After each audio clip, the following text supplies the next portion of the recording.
Hi, my name is Jim Atchison, and I'm happy and honored to be with you today to share today's devotion. My wife Ellie and I have been members at St. Luke's since 2003, and we have three children, Caleb, Nate, and Bethany.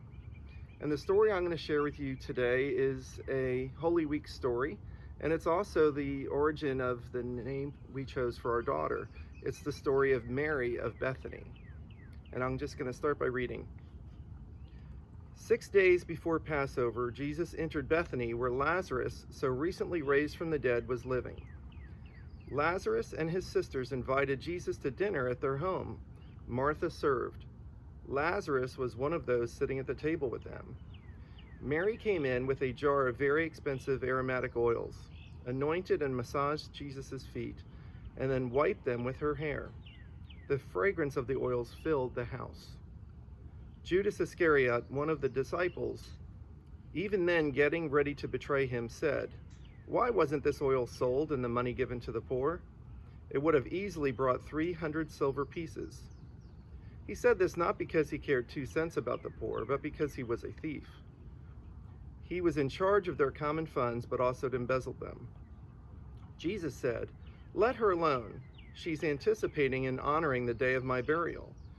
You will always have the poor with you, but you don't always have me."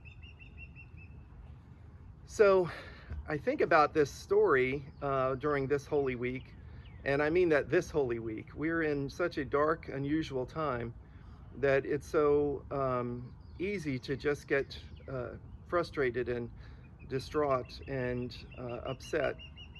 And what really strikes me about this story is the extravagance of this gesture, of this gift that Mary is bestowing. You think about this in terms of the sacrifice of it. You know, Mary, this was probably her dowry. This was a very expensive bit of perfume that she had. It was worth 300 coins. A coin back then, a denarii, was worth 1 day's work. So this is actually worth a year's salary when you put it in kind of modern context. That's an enormous gift. It's an extravagant expression of love. I also like to consider her focus. There's a big dinner going on here. They're at Lazarus's house. Lazarus was recently raised from the dead. People were coming to see Lazarus, to see Jesus. And this was a big event. But Mary was focused on Jesus. She listened to him. She was careful and thoughtful and had listened to his message of what was coming up this Passover week. He, of course, knew what Good Friday meant. He also knew what Sunday meant for all of us. But maybe she got that message more than others. I love the creativity of this story, too, for her. You know, the image of somebody actually using their hair to anoint someone's feet. It's amazing. It's so humbling. So, you know, when I think about the times we're in this week and all that's going on this week and the difficulty that we all feel, I also just think of how we can perhaps find ways to express this extravagant love to others.